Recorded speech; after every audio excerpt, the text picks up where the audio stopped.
Isang mabiyaya at mapagpalang Sabado po sa inyong lahat mga kadiboto. Welcome sa panibagong episode ng ating podcast na kung saan ang milyong-milyon natin mga kadiboto ay makaka-relate sa ating kwentuhan at usapan. Ako nga po pala si Brother RJ. At dahil Sabado na naman mga kadiboto dito sa ating programa ngayong hapon, kung saan ang pag-uusapan natin ay tungkol sa buhay at pananampalataya, this is your host po, Brother Jacob. At ako naman po si Brother Otep, ang bago niyong host ngayon sa podcast na ito. At welcome po sa ating Kadiboto Podcast!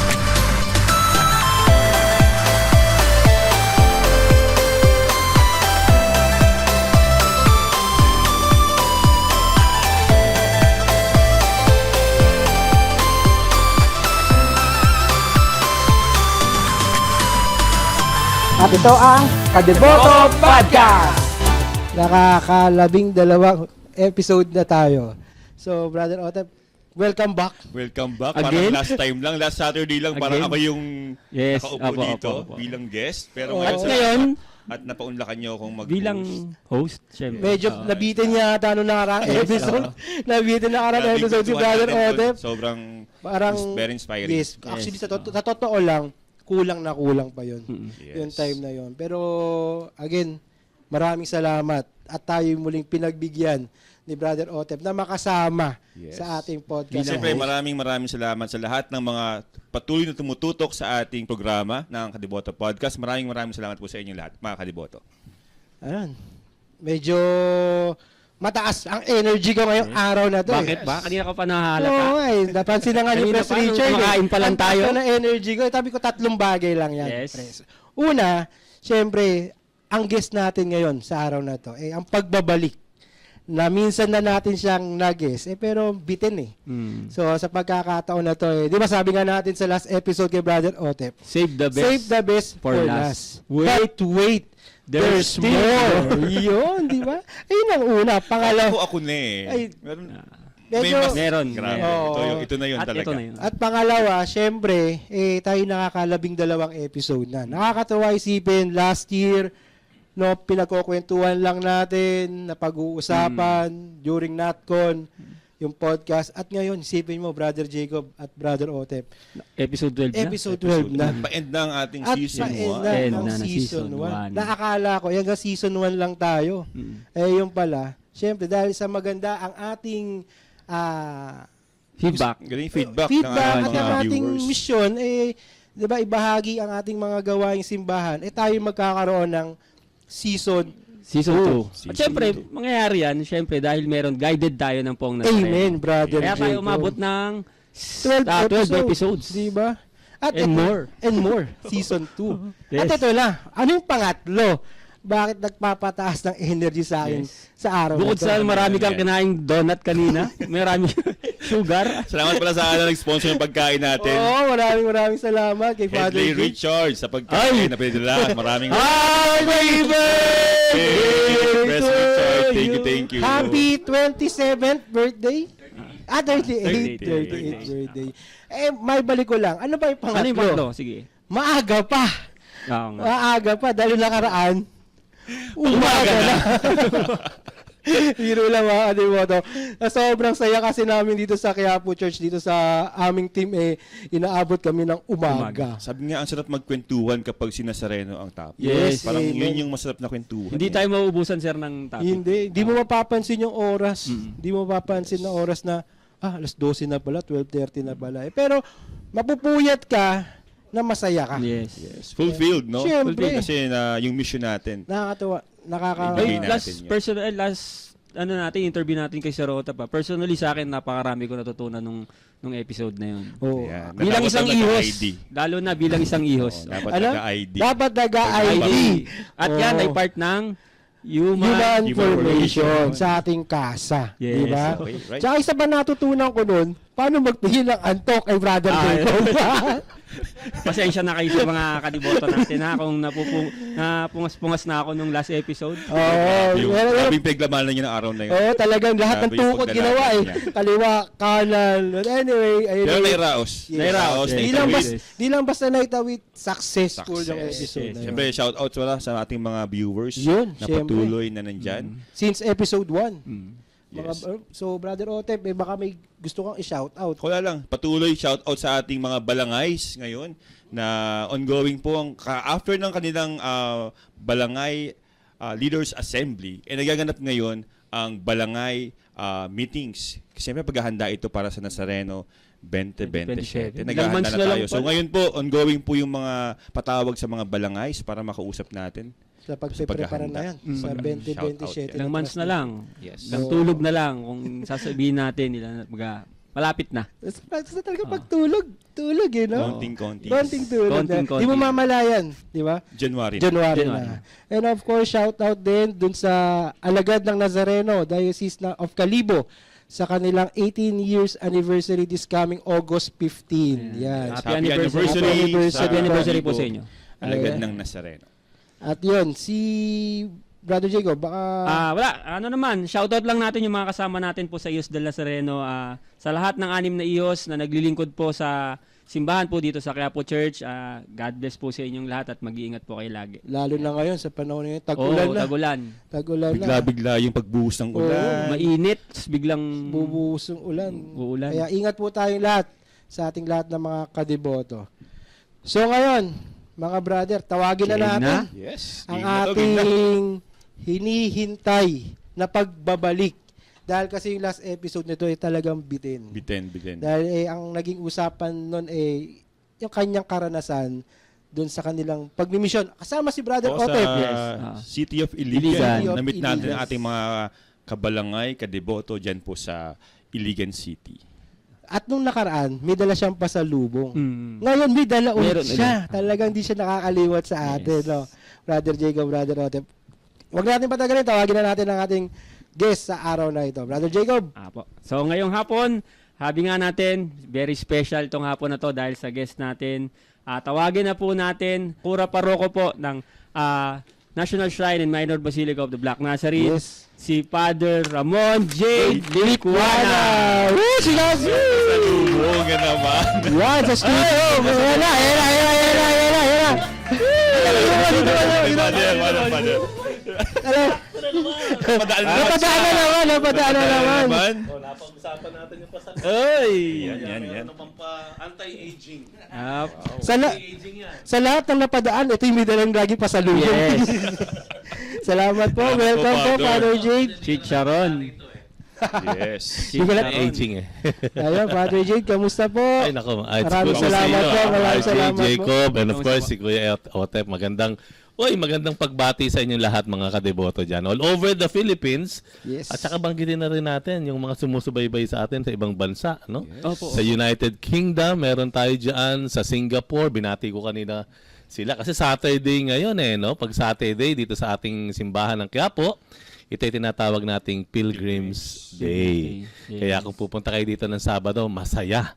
Kasi ang dami pa ring tao, tapos makakilala ka ng iba't ibang mga kadeboto natin coming from different parts of the universe. Yun. Hindi lang province sa Universe talaga. Talaga universe na. Aray ko! So, for Father, sa mga dumating na bisita natin, may namit ka ba na talagang from pinakamalayo na namit mo? Na-meet ko, pinakamalayo, si St. John the Baptist. Dumating siya. Nakadaan din siya. Labas ng simbahan, bigla siyang tumigil. Ganun na lang siya. Andiyan. Sabi niya, San Juan siya. San Juan. May marami, mga taga Pangasinan na meet ko yan, Mindoro, may mga na-meet ako dyan kasi ikot-ikot ka lang dyan, magugulat ka na lang kasi may babati sa iyo. Opo. Tapos makita mo kasi may mga dalada. Tapos by group sila minsan, by bus. Nakakasuwa. Masaya pag Sabado, pag sa Quiapo. Come. And meron tayo kasing shrine ministry, no, na si JP. Yan, gawa-gawa sila ng mga special celebration, special, ang tawag doon, mga treats pag-araw ng Sabado, especially for the pilgrims. Pilgrims. Kasi hindi na natin kaya pag Friday. Pag Friday kasi sobrang jam-pack dami. na tayo, di ba? Yung linggo naman, ganun din. So, Sabado talaga is the Saturday. best day for us to mingle, magkasama-sama, kwentuhan, magkakilala. Tsaka, Pilgrims Father, Day. pag Saturday din, baka akala ng mga taga na ibang deboto, sa puro Tagalog ang Quiapo. Hindi po. Oh gosh. Kasi Di ba, Father? I must Every agree with that. Saturday, No? may Yeah. English mass din tayo Oh. dito. Para i-cater naman natin yung ating mga kadiboto. Yeah, that's international. Yeah, Di ba, that's the Father? most Tama ba, comfortable Father? mass I have. Yeah. Oh my God! Nakalihan ako. Oh my God. Nagdudugo, Mga brother, nagdudugo. speaking of pilgrims, i-share din natin yung ating pilgrim center dito sa Quiapo yes. Church. So, bisitahin nyo po pag nagpunta po kayo rito sa Quiapo Church, punta po kayo sa aming pilgrim center at makakakita po kayo doon at pwede po kayo mag-avail ng iba't ibang mga religious items, katulad po nung nandito sa Yeah, the original. Mga Mga souvenir. And then ito po ang mugs. gamit naming mga mugs at marami pa pong iba. stickers.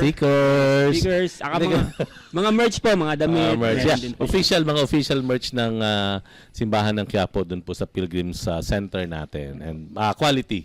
Apo. Quality, but hindi mas matibay pero hindi kamahalan. Hindi Saka hindi tama po, kamahalan. Father, no, yung mga ibang products natin doon is dito lang natin mabibili Dito sa lang Quiapo po, Church. dito lang sa Apo. Quiapo. Ayan. So, yeah, maganda ron. And then actually, we encourage po yung mga darating na mga pilgrims.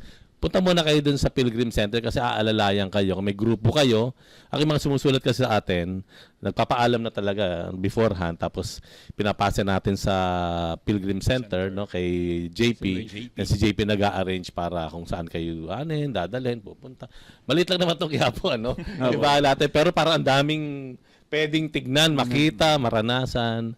Ayun, so that's it. Maraming surprising na dito sa Quiapo, ma-amaze ka na kalit lang ito pero jump pack sa lahat sa mga Umaapaw. Talagang yung word mo talaga, umaapaw. jump pack talaga. Jump pack sa ating Kasi wala naman talaga. Kasi yung mga national shrines na napupuntahan natin, di ba? Sobrang laki. Ang lalaki. Talagang mga subdivision na, mukhang isang village na. Talagang may mga ano pa nga sa isang national na puntahan ko, meron pang ano yan, club cart, yung golf cart, Golf cart. just to go around that property. Ganun ko, laki tapos tayo biglang isang kembot mo lang. isang kembot Ayan. na nasa Tayo kabila. biglang May wala. gold card din naman tayo dito, Pats. Nasaan? Mga tuk-tuk sa labas na kaya.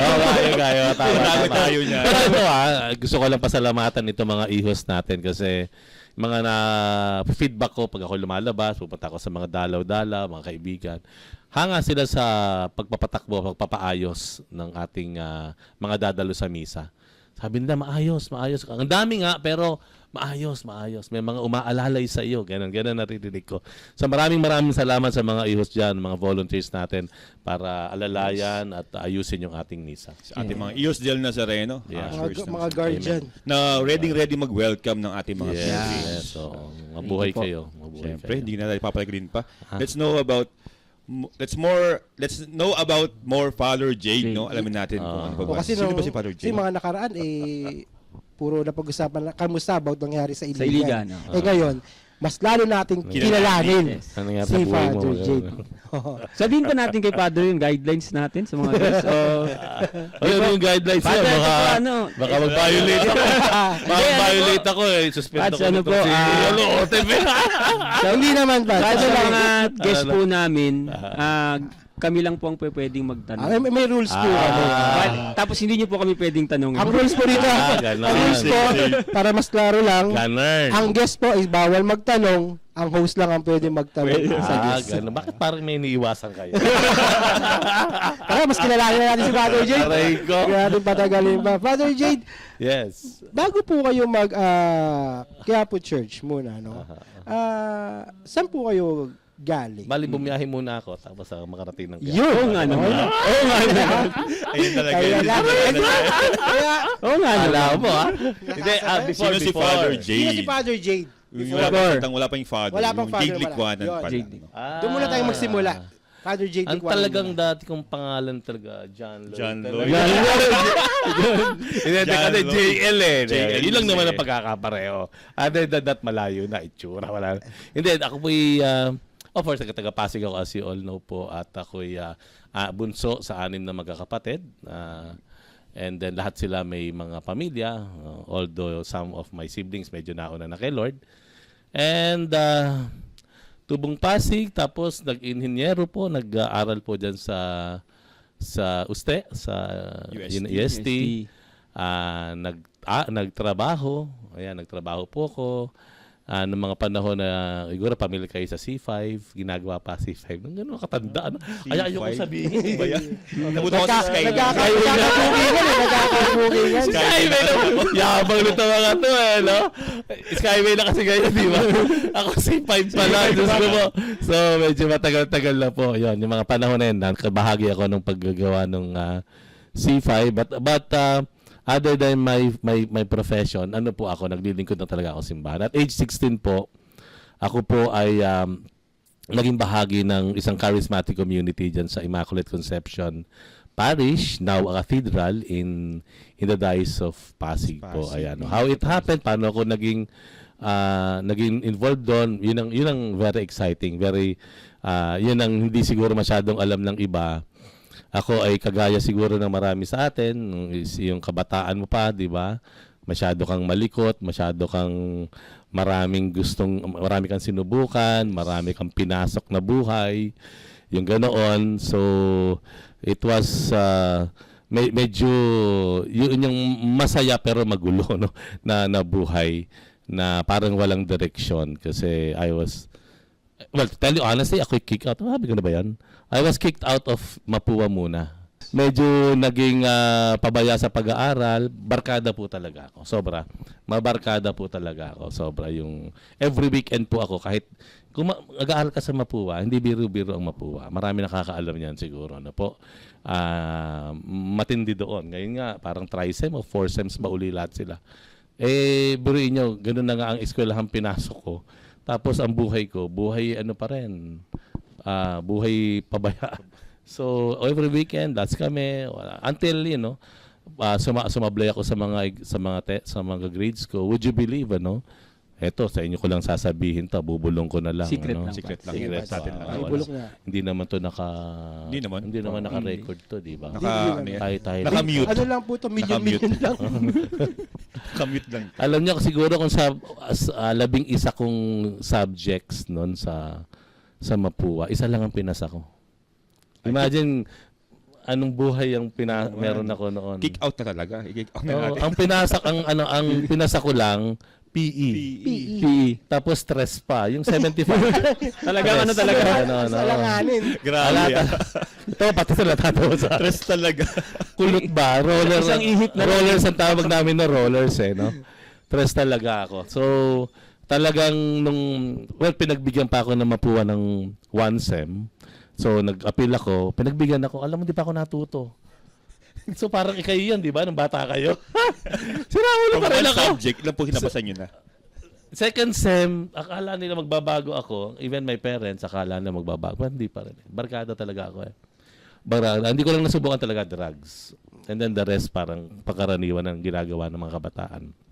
But, dumating yung second sem, ganun pa rin ako. Yun, the second sem, sablay lahat ang ang aking subject. Hindi na ako pinayagang mag-appeal o mag-readmission ang tawag. So, nung time na yon, talagang umuwi ako ng bahay na actually nung nakuha ko yung grades ko, so barkada, syempre, buhay barkada ka Hindi ka iiwan yan Kaso dumating natin, kailangan umuwi na nila So, naiwan ako sa gate ng Mapua, bro. Hindi ko alam kung uuwi ako o hindi. So, nag-aalisan na. Yung mga barkada ko, nag-aalisan na. Uwian na Hindi ko na saan ako pupunta. Sabi ko, hanggang sa nakapag-ipon ako ng lakas ng loob, sige, uwi na ako. Alam na akong pupuntahan Pag uwi ko, hinantay ko na talaga yung aabutin ko sa aking magulang, Yung anong klaseng sigaw, papagalitan ako nila, whatever.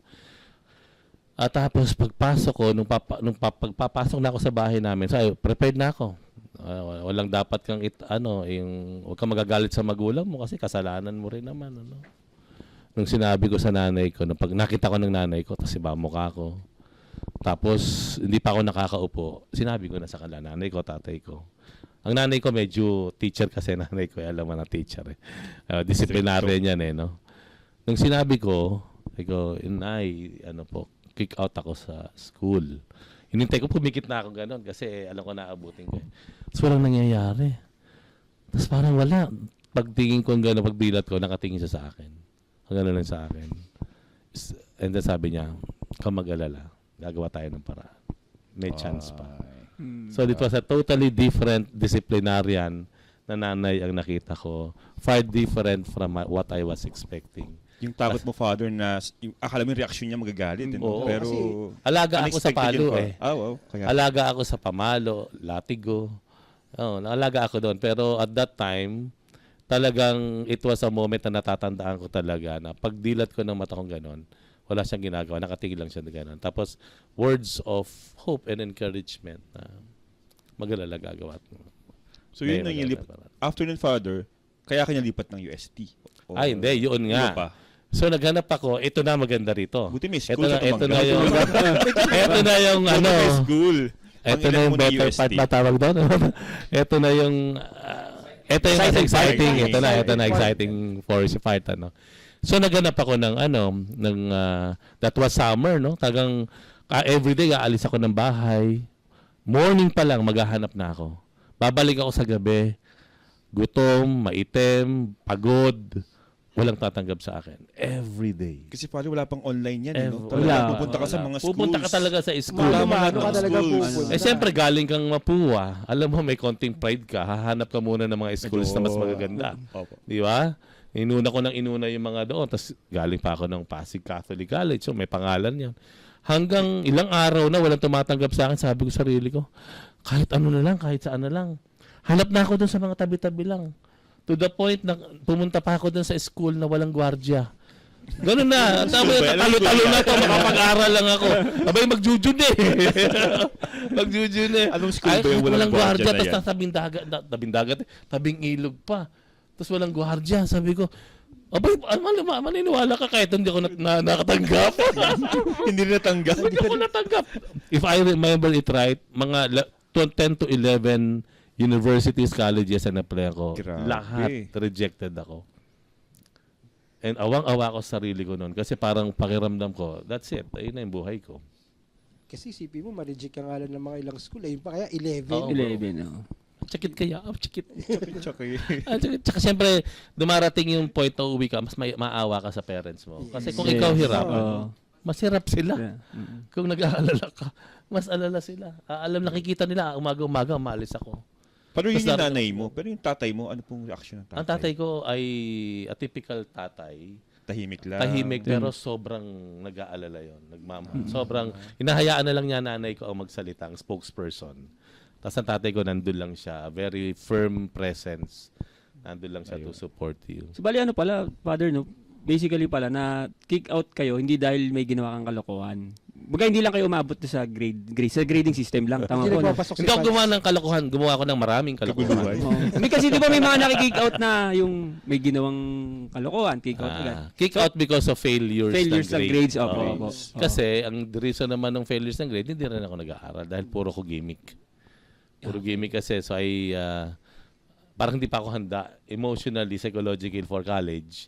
So in-enjoy ko talaga nung how it is to be out far from home, on your own, sa isang environment na far different from the environment mo ng high school. So, ibig sabihin, Father Jade, nung time na yun, sinasabi nyo nga, no, nakaharap nyo yung mother nyo, yung ini-expect nyo yung gagawin sa inyo, yun ba yung pinaka-turning point na na-realize nyo na, magbabago na ako? Magtitino na ako. Ganun. Yun na yung una, ito na yung mga ito na yung ang unang nag-ano sa akin doon, ang impression sa akin doon, yung motherhood. Yun ang not much of kailangan ko magbago. Mas nakita ko yung pagiging ina. Na after all ng ginawa mo, ang puso ng ina, kaya ka pa ring saluhin. Correct. Kaya ka pa ring tanggapin, something Agree. like that. Ano. Ayun. And then, so, dumating yung time, I was almost surrendering kasi parang May na yata yun, wala pang kumukuha sa akin. And, yun, ito na. Ito na yung Exciting part. Exciting Exciting part. part. Merong isang araw, sabi ng nanay ko, tatay ko, sige, attend ka ng seminar. Ano po seminar yan? Sa simbahan. Alam ko na yan. Kasi lagi niya akong tinaimbita dun eh. Dun sa seminar sa simbahan. Ayoko naman kasi galing akong Catholic school. Alam ko na yan. Lagi ko sinasabi yan. Until dumating yung point na yon, at that very moment, at that time, napauuna ako. So dinala ko sa it was a weekend, it was a Saturday, Friday, Saturday, Sunday na seminar. So yun yung tinatawag na Life in the Spirit seminar. Oo, yun. So pasok ako doon, wala akong kalam-alam, no? Then may prayers, Word of God, sharing, ganyan, hanggang Sunday. 3 days. Actually, at that time, 4 days pa. 4 days pa. Mahaba pa dati nun 4 days So natapos ko, napakaganda ng experience, no? Nung pauwi ako nung Saturday, masaya ako, kasama ko parents ko, they were happy about me. Tapos ako mismo at peace kasi parang nakapagdasal ako, nakahingi ako ng tawad. Eto ka mo. Siyempre, the following day, morning ulit, Monday, same routine. Alis na naman ako ng maagang-maaga. Dala ko na naman yung mga credentials ko. Handa naman ang school. Alam mo yung school. Guess what? Kung ano nangyari? Guess what, man? After lunch, nasa bahay na ako pa uwi. Nagulat sila sa akin. Oh, ano nangyari? Dati kasi umuwi ako, madilim na Oh, bakit ano nangyari? Napaaga po kayo. Oo, paaga ako. Sabi ko, may pinuntahan po akong school. Nakausap ko po yung dean ng engineering, College of Engineering. Kasi civil engineering yung aking course sa Mapue. At kinuwento ko po, nagpakwento sa akin, kinuwento ko po yung aking nangyari sa akin. Sabi ko, Nay, alam niyo po ba yung din na yun? Graduate ng Mapua. At naintindihan niya ako. Dahil doon, binibigyan po niya ako ng opportunity to continue my studies. Wow. Tatanggapin po niya ako this June. Tuwang-tuwa ako. It happened a day after kung maka-experience ng Life in the Spirit seminar na nagkaroon ako ng encounter with the Lord. Immediate, hindi na dinelay ni Lord yung gift sa akin. The day after talaga. And that was the start of it all. So doon ako yun. Binigyan ako ng third chance na siguro yun, ano? Nag-aral na ako mabuti doon sa school na yon. In fact, no, nag-aral na ako. Bibigyan ko ng recognition. Elohio Amang Rodriguez Institute of Science and Technology. Dito. That's Iris, and I'm very grateful to Iris and kay Dean Engineer Evangelista. Wow. Yan ang nagbigay sa akin. School Hindi ko lang alam kung grandfather. nasaan. Ha? Iris po ako. Ay, Iris ka pa, kaya pala parang ang bait mo rin. Opo. Ano ba? Iris din. Ah, bait Elohio yan, Amang no? Rodriguez. Oh, Graduate. College of Engineering, nasa likod yun, sa bandang Yes, likod yun. Nagtahan bridge. May Pagbaba ng oo. Nagtahan bridge. Yun ang nagbigay. At ginalingan ko na talaga. Sobrang ginalingan ko na talaga. Talagang binos. Binuhos ko, sobrang galing ko, ang taas ng grade ko. Oo. Mga 1.25. Tapos after 1 year, eto na. After 1 year, sabi ko, gusto kong lipat. Gusto ko Catholic school uli. Alam mo, gano'n, ano? Eh, nag-open ng UST. Kaso, ang problema sa UST po, ang taas ng kanyang qualification for transferee. Kasi transferee ako very much sought after ang UST sa College of Engineering. Sinubukan ko lang. At salamat sa Diyos, sa kanyang sariling kadahilanan, nakapasa naman ako. So, pagpasok ko sa UST, sa second year na ako doon, yun na. So, nag-ayos na ako ng buhay ko. Hanggang sa nakagraduate na ako in 2001. Go step lang pala. No? Oo, go step. Yun. Ayun, no. So, bali ano pala po, Father, no? Hindi pa nyo pala first love ang pagiging pare. Kasi siyempre, mga bata tayo, pag tinanong ka, anong gusto mo paglaki? So, maging pulis talaga. Kahit balilid ka pa, pag lumaki kayo na talaga gusto mo. So, kayo sa inyo po, kahit nung bata kayo, talagang hindi nyo pa talaga. Hindi talaga. Ang pagpapare. Started lang sa simbahan nung nag-LSS nga. I was 16 years old ako noon nung nag-LSS ako. So, ilang taon na nakakaraan. Kung 16 years old. So, mga 10 years ago. 10 years. Kasi, mata ko Parang ganun. 10 years ago lang yun. 16 ako Iba naman ako. 10 years ago lang yun. Tama naman po. Atong mate. Hindi, yun yung... kaya ako, well, after kasi nung experience na yun, nag-active na ako sa simbahan. And sa youth ministry na ako noon. And then, napunta na ako sa Archdiocese na youth ministry. Coordinator ako ng Archdiocese of Manila at that time. So, all those time, akala ko, that's it. That's about it. Kasi masaya ako nasa simbahan Masaya talaga, di ba? Alam niyo yun. Yes. Masaya, ang dami niyong ginagawa, ang dami niyong kaibigan. Well, wala namang perfect na mga tao, no? But still, kaya niyong tanggapin ang bawat isa sa kanilang mga weaknesses because you're in the context ng simbahan. So, it lasted for 10 years. So at age 27 na ako, no? 27, pumasok 10 eh. na yung sa isip ko na, ano kaya? Tinatawag kaya ako? Yun. Tinatawag kaya Minsan yan magpare? pa, may ano kaya yung sign? May ganun mo May pa. sign. Ay, nako, Bigyan sinabi ng mo sign, pa. Lord. May ganun tawag. Sinabi minsan mo eh. pa. Kasi mahirap eh. Yun yung sinasabing yung laying of the fleece ang tawag nun eh. Yun yung maghahanap ka ng sign. Yes. May mga, ginamit ko na yan for many times nung ako ay hindi pa pumapasok nung ako'y binata pa. Lalo na Kasi yung tipong ngayon, may Bible Father. Ano pong mensahe mo Kapitulo, sa akin, versikulo, Lord? page Ganyan. 3500. Ito yun. Ako. Ang awit ni Solomon. Ang awit ni Solomon. Nagiging Aray sinira ka. po. Awit ka sa Solomon, lagot ka. Aawit ka ngayon. Yun. And Mga then sign Father. yung sign kasi ang tawag natin diyan yung discernment or knowing God's will. Yun eh. Yun ang ginagawa nating proseso eh. Pag binata ka o dalaga ka, at andyan lahat ng options mo, asawa, magiging binata, o kaya magrelihiyoso. Ang tawag doon yung knowing God's will, yung discernment, ano. Maraming paraan yan. Yung paghahanap ng sign, yun ang tinuturing na pinaka-lowest method ng pag-aalam ng kalooban ng Diyos o yung will ng Lord. Kaya pinaka-lowest, sabihin, pinaka-elementary. May mas maganda doon na method of knowing God's will. At yun yung conscious na pag-aaralan mo sarili mo, saan ka ba talaga masaya? Ano ba talaga ang weakness mo? Ano strength mo? In fact, Priorities. well, it was a process for me. Proseso kasi na hindi naman biglaan din talaga eh. Ang una lang sumagi lang sa isip ko, tinatawag ba ako? Kasi una, masaya na ako nagsaserve kay Lord. Tapos, syempre, may itsura din naman tayo. Meron tayong... Indeed! So, kanina yan. Pero parang sabi ko, pwede itanong kay Father yun. Oo. Syempre, nagkaroon din naman tayo ng mga sintat pag-ibig, love and... Pero Father, baka malito lang sila kasi nag-aral ka, nakapagtrabaho ka. Ba't biglang may seminary? Ba't may pagpapari? Kasi di ba, akala nung iba, pambata, tuloy-tuloy yung pagpapari eh. Ba't biglang nag-UST kay Father? Nakapagtrabaho Paano kayo? yung Ba't biglang transition? Paano yung naging transition? Pasok ng pare. Pumasok. Oo. Yun nga.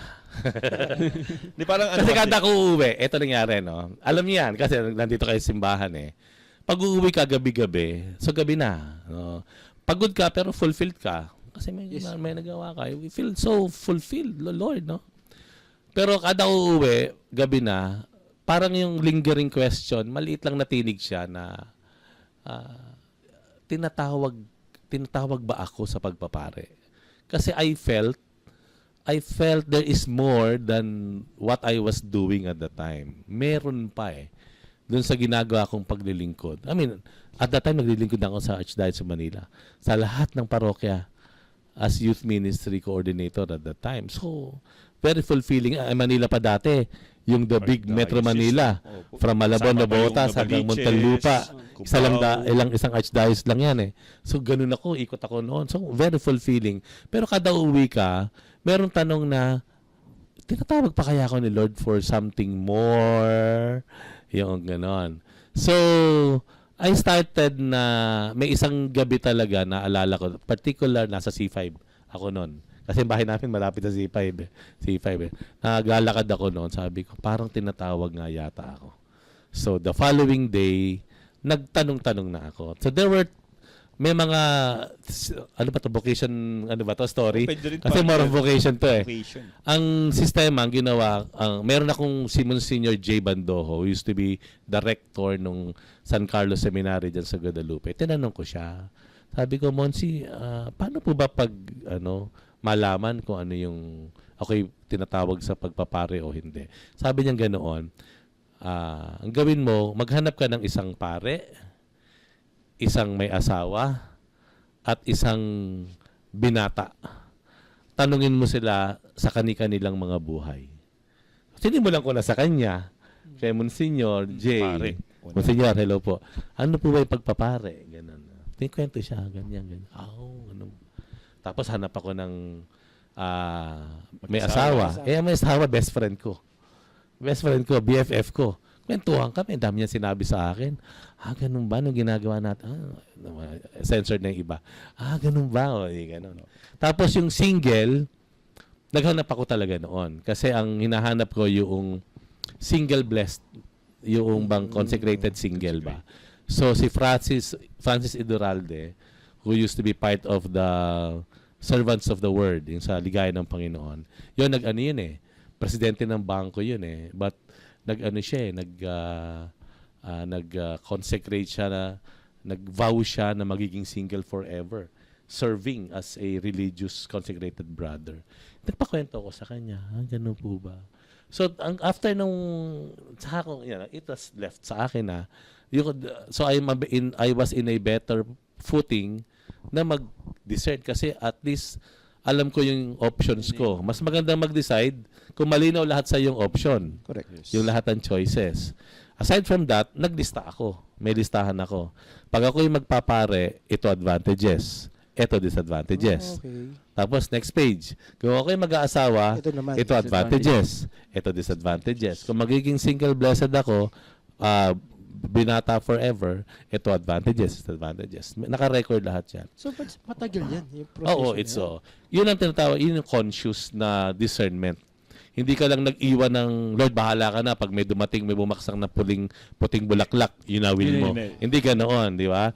So, yun ay matalagang conscious na pagsusuri, pag-aaral, pagdarasal, kung ano yung kung saan ka. Matanong ko lang, Father Jade, ilang taon yan? Kung maalala. Siguro less than a year lang yun. Less than a year. Less than a year yan. Ang nangyari pa doon, yes.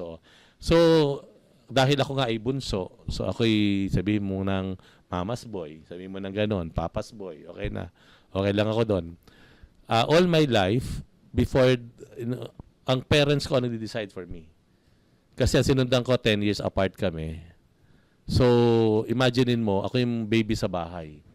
Yung sinundan ko 10 taon na, ako 1 taon pa lang ako. So, imagine naman kuya ate ko, ako yung baby, ako yung cute, ako yung nagpapasaya. So, I mean, di ba? No doubt. Ganyan kasi wala kang choice eh. So, ang disadvantage nun, yung nanay ko as a teacher, she would decide for me. Most of the time siya magde-decide sa akin. So that, nung naisip mong mag-try na, kasi nung tinignan ko yung listahan ko, tapos after yung mga narinig kong mga interviews ko, sabi ko mukhang it's worth to try. I think kailangan kong i-try na mag-apply. So nag-apply na ngayon ako. Walang nakakaalam nun. Even my best friend. But kahit po parents nyo, hindi po wala. Kasi ayoko ma-influence. Kasi nga, sanay ako na may nag-decide for me. But this time, kayo ng decision dun sa gusto ng mother nyo. This time, sabi ko, this should be my decision. Kasi this is my life now and for the rest of my life. Nice. So, walang nakakaalam noon. Ako nag-apply, pumunta doon. Wala talaga. Hanggang natapos ko yung buong screening process.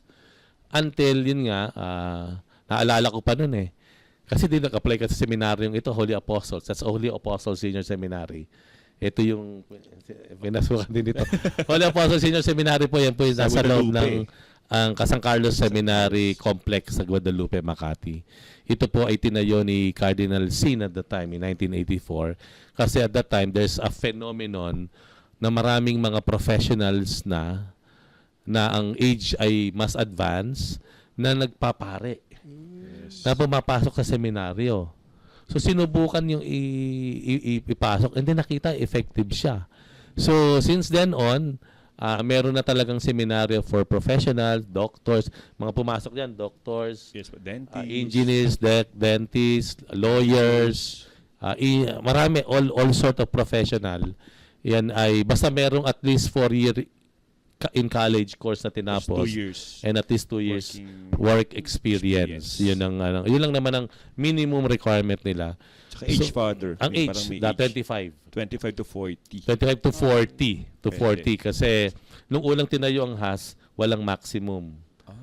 Kaso nga lang, merong pumasok dyan na medyo pa-senior na, may sakit pala sa puso. Kaya Executive sa isang kilalang bangko. And then binigyan siya ng dispensation ng Vatican na pwede siyang magpare kasi matagal na siyang balo.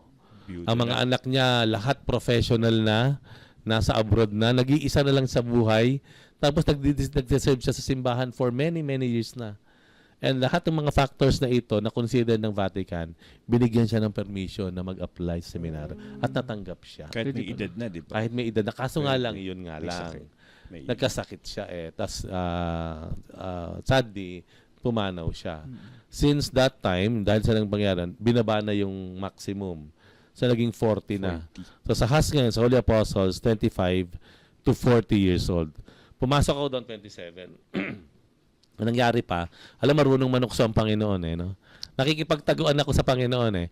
Habang umaandar yung processing, yung screening, siyempre, ang paborito kong puntahan noon, EDSA Shrine eh. Doon ako nagsisimba, lalo na pag Monday morning, Monday evening, kasi mga barkada ko, after office, doon kami makikita, magmimisa kami sabay-sabay, no? Ang nangyayari, doon yung sinihan sa mall. Robinson Oo. Cuts. Maniniwala ka ba? Eto sa loob ng sinihan, nakita ko yung mga seminarista ng HAS. Sabi ko, Free afternoon ba yun, Father? Free afternoon. Oo. Lord, alam mo yan, sabi mo sa akin, dito sa loob ng sinihan, ilakausap mo ako, lipat ako.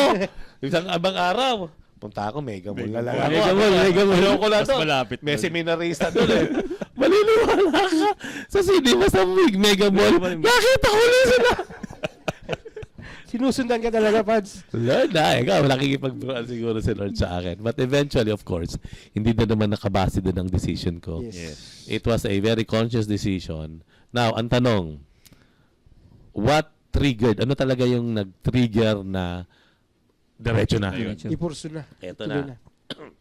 Minsan nagda-adoration chapel kasi ko sa EDSA Shrine. Pag maaga pa at hindi wala pang misa, papasok ko dun sa adoration chapel. Blessed Sacrament, yun nasa side. Pagpasok mo doon, ito yung pintuan, merong bulletin board dito. Yes. Doon tinakabit yung mga Poster, campaign campaign materials ng mga kongregasyon. Pagpapare, pagmamadre, nandun, pinopost nila yun doon eh. Papasok ako. Ito yung pinto. Napaganon ako. Laki ng poster eh. Alam mo nakalagay din sa poster? Sabi doon, if you don't take risks for God, you won't do great things. Para kung di mo kayang yung mga risk, manatagilan akong ganoon. Yung word na risk. Pagpasok ko na Adoration Chapel, talagang tulala ko ganun sandali. Parang meron dating yung nabasa ko dun sa poster. I realized, ang nagpipigil lang pala sa akin talagang pumasok sa seminaryo, yung takot ko sa risk. Kasi pag pumasok ako, ano ibig sabihin nun? Iiwan ko yung mahal ko sa buhay. community. No? At saka, siya. Ayun, may iwan pala. Iiwan mo yung trabaho mo. Ay, you're earning already. Tapos, maiiwan mo na yung ginagawa mong ministry sa simbahan. In other words, ang dami mong iiwan. Pag pumasok ka, risk yun.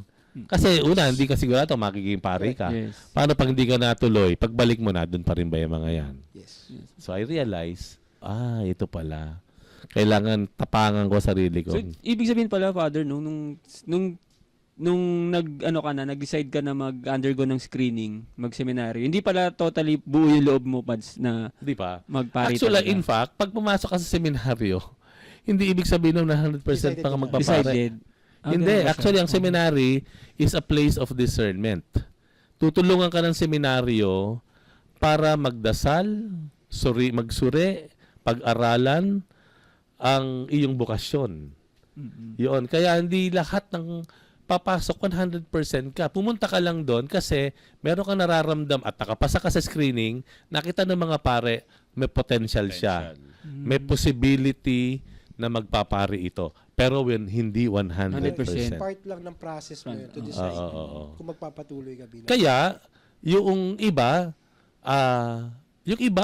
lumalabas. Pag na-regency ka lalabas, iba yung tingin minsan eh. Ano kayang ginawa nito? May ginawa kaya Hindi ito. ganun. Yun yung, Yun siguro, eh. panawagan ko rin Opo. sa mga kadeboto yon dito. Pag may mga seminarista na lumabas, huwag niyo masyadong i-judge. Kasi hindi ko pumasok sa seminaryo, 100% na lalabas yan. In fact, in totoo, yung iba nga, mas kailangan nilang lumabas. Mas sasaya sila sa labas. Kasi nakita nila yung buhay doon, hindi pala ito para sa akin. Correct. Kaya marami pong ex-seminarian na nag-succeed. Maraming nagtagumpay na ex-seminarian, Brad, di ba? Sa mga tagahas, sa Shadow, hello po. Shout out po. Mga patataas ang mga pwesto sa mga kumpanya, mga lawyers. Kasi natulungan sila ng seminaryo na liwanagin sa isip nila. Mas makilala para po yung... Makilala ang sarili nila, makita nila yung buhay talaga. Realization. Galing. Makakapag-realize. Kasi nakatulong yung seminary, yung formation doon, sobrang ma-apply mo sa labas. Ako na, yun po yung nangyari sa akin, Padre. Na-apply ko lahat ng mga natutunan ko sa loob. Yung formation doon, talagang nakatulong sa akin na mas makilala ko yung sarili ko, yung potential ko, na ilabas ko dati. Pag-usapan nga natin yung sa'yo. Ano bang... ay, bawal pala. Bawal eh. Hindi, ang totoo, nakita ko naman kay Otep yun eh. Kasi hindi naman madali ang posisyon ni Otep. I think para tumagal ka sa posisyon na yan, meron siyang nadala sa seminaryo. Yes. Meron siyang certain confidence and faith and clarity nung purpose niya. Kaya kaya niyang, tagalan yung kanyang role ngayon, dito sa simbahan ng Quiapo. Yun ang nangyari. So, until 5 years pa dati ang HAS ngayon 6 na taon na Opo. 6 years. Dati 5 years pa lang ang HAS. So I live year by year. Actually, every day, tatanong mo sarili mo ako ba'y tutuloy pa? Ganun, normal yun. Kahit pare ka na pala, may ganun pa rin pa. Hindi pare. Nung seminarista ka, seminarista, sorry. wala ka na magagawa pag pare ka na. Yun na yun Wala ka na talaga. Pero nung seminarista ka, na hanggang na seminaryo ka, every day you ask yourself, ako ba'y tinatawag pa, ganoon. And we have to, ang mga seminarista, talagang dapat truthful sa sarili nila. Kapag nakita nila na hindi sila magiging masaya bilang pare, kasi magbibigyan ka ng pahapyaw na buhay ng pagkapare sa seminaryo lumabas na. Kasi kaysa maging miserable buhay mo bilang pare, maging masaya ka na lang na tao bilang hindi relihiyoso, mag-asawa. In fact, sa another topic siguro, minsan pag-usapan natin yan, yung pag-aasawa ay kapareho lang naman. Walang pagkakaiba yung halaga, value, dignity ng pagpapare at pag-aasawa o yung single blessedness sa mother time na yon. Until yun, in 2001, so 5 years, in 2001, ayun, na-bless ako ni Lord with the gift nung pagkapare. Ordination. 2001, ano ngayon? 2026. So, pang ilang taon ko ngayon? Silver. 25. Ayun na sinasabi ko. Ano ba yan? Silver. Huwag niyo akong babatiin sa September 29. Ay, wag. Huwag niyo raw Huwag niyo akong babatiin sa September 29, 12:15 p.m. Mass. Wow! Huwag kayo pupunta ng Quiapo Church. Kailan? Aray ko. September 29. Silver anniversary. Tapos, dito na. Church. Quiapo Quiapo Church. tayo. Ano oras? 12:15. 12:15. September. Oh, 29. Ay, si Archbishop Sok Villegas ang magmimisa. Ay, Bakit kamo? Bakit? Siya yung nag-ordain sa amin. Wow. Kami yung unang batch na na-ordain ni Bishop Bilang Sok. bishop. Kasi di ba bilang si Cardinal Sin muna nag-co-ordain, di ba? Kaso noong 2001, mahina na siya. Pero dumating pa rin sa cathedral, nakaupo na lang siya doon. Tapos si Archbishop Sok na ang nag-ordain, siya yung nagpatakbo ng ritual. First batch pala ito si Kami mga Father. panganay ni Archbishop Sok Villegas. Panganay. Siya, So, bali, Father, kayo, doon kayo sa parang late vocation, tama po, no? tama po. yung Tapos, nung naging pari na po kayo, saan po kayo nakabigyan ng assignment? Saang... yeah, opo. First assignment. First assignment. Well, right after my ordination, in-announce naman sa misa no? Opo. Ako po ay naging parochial vicar ng St. John the Baptist Parish sa Pinaglabanan. Ngayon na Archdiocese Shrine of St. John the Baptist sa St. John the San Juan. Baptist, una. Opo, yun. Doon ko sinimulang, yun ang mga first step ko. Parang bata, yung isimula ka pa lang maglakad. Doon yun. At that time kasi, hanggang ngayon naman may Benjamin program no? Ang tawag. Sa Archdiocese of Manila may tinatawag kasing Benjamin program. And after ordination po, kayo ay i-assign for limited time per parish.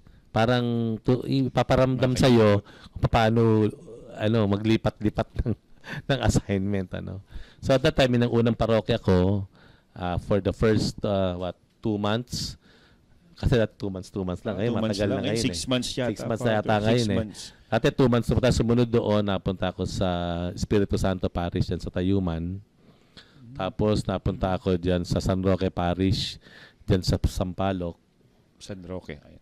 San Roque dun sa malapit sa Rotonda. Rotonda. And then the last one was in oh my God. Sa Holy Trinity balik-balik. Oh. Ayan. So after noon, tapos na yung Benjamin program ko for 8 months. On my 9th month, so tapos na. Wala na lipatan. Dinala na ako sa San Filippinary as parochial vicar. San Filippinary, wala pa akong 1 month doon. Biglang tumawag na sa opisina ang EDSA Shrine. Nasa school ako noon.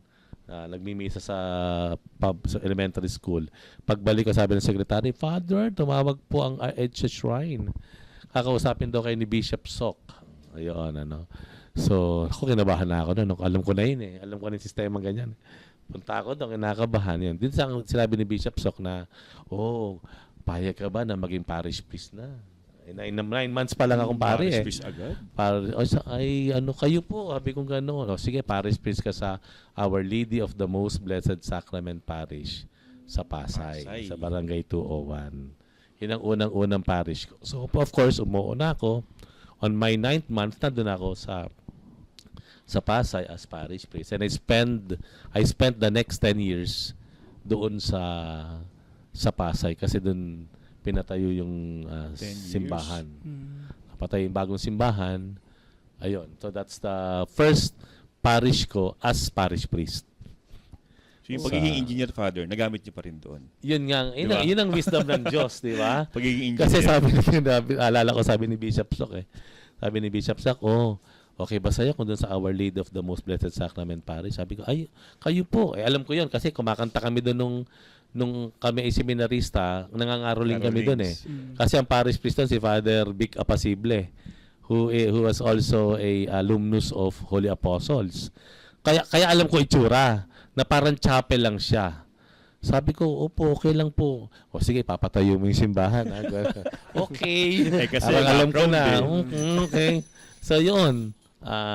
Nung dumating ako doon, on the second year, sinimulan ko na yung pagpapatayo ng bagong simbahan. Natapos naman sa 10 years. biyaya ng Diyos. At of course, sa tulong-tulong ng mga community. Yun din ako, sobrang malaking na-bless sa akin noon as a priest. No?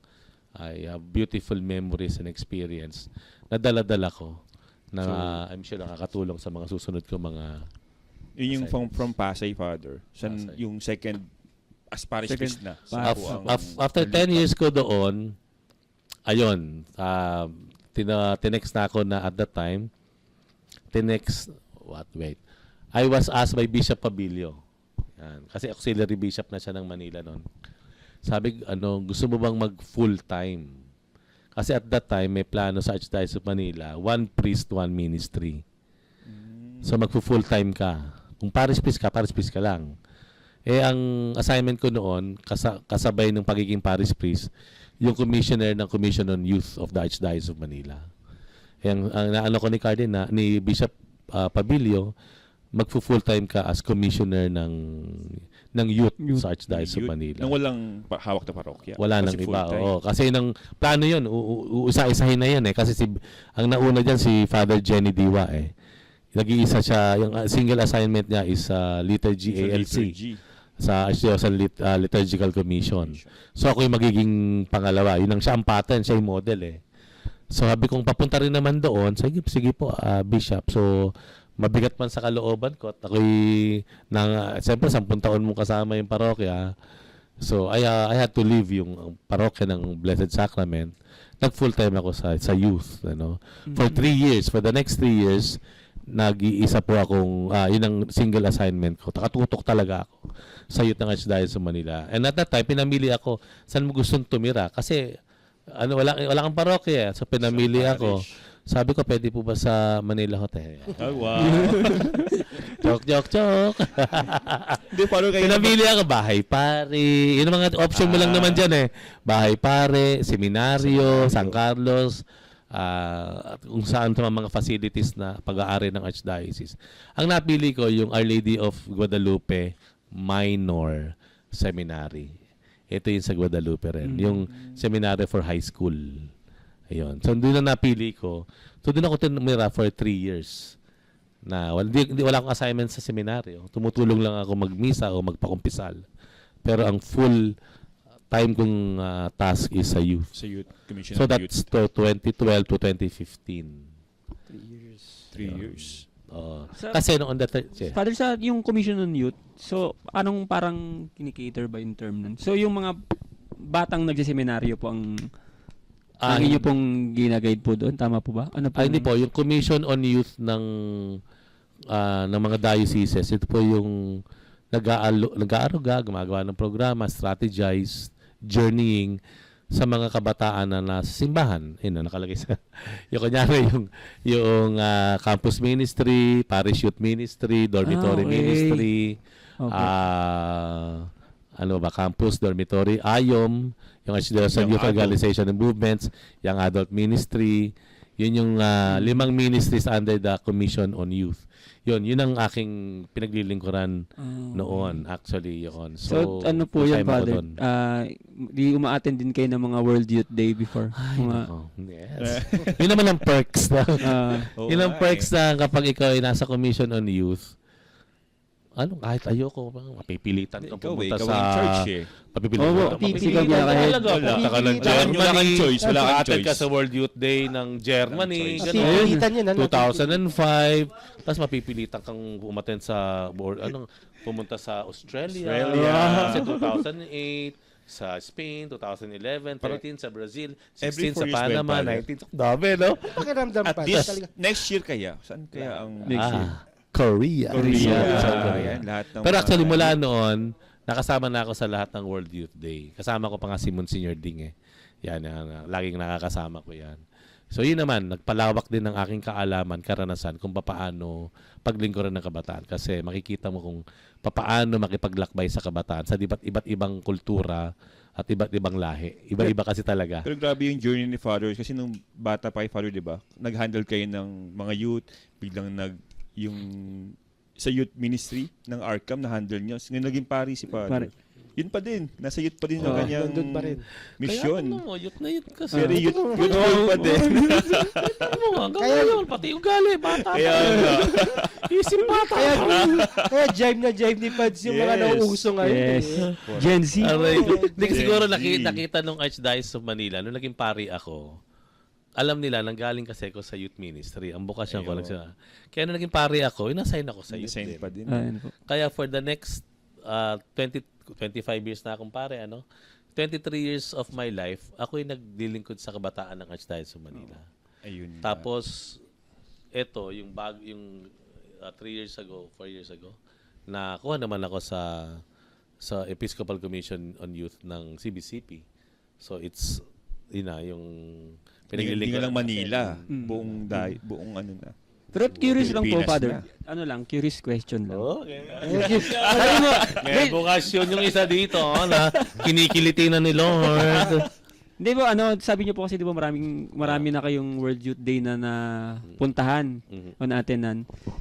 Ano po yung sa inyo? Yung pinaka-memorable o yung pinaka-the best? Although lahat naman yan maganda Meron lang, experiences. moment, Pero yung moment na yung pagkakataon. pinaka-magandang para sa inyo, experience yun na World Youth Day. Saan po ito?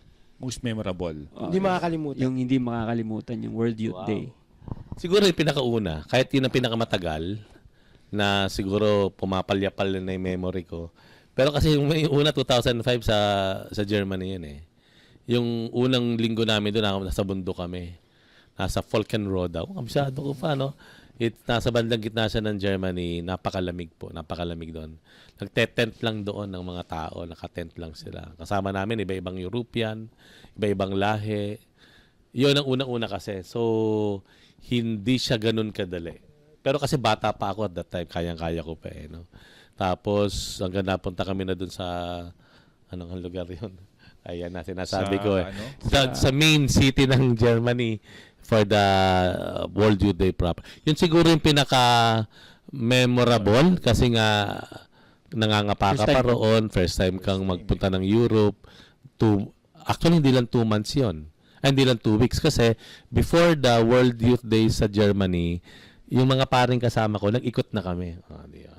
Nakaikot na. Ikot na kami sa ibang bansa, katabi, o gano'n. After ng World Youth Day, pinauwi na yung mga bata, okay, it's our time again. Pwede na. Ikot na naman kami. Di ba? Ayan, kasama yung mga paring. Kasi masarap pag kapwa-pari ka yung, alam mo, yung, alam niyo yun no?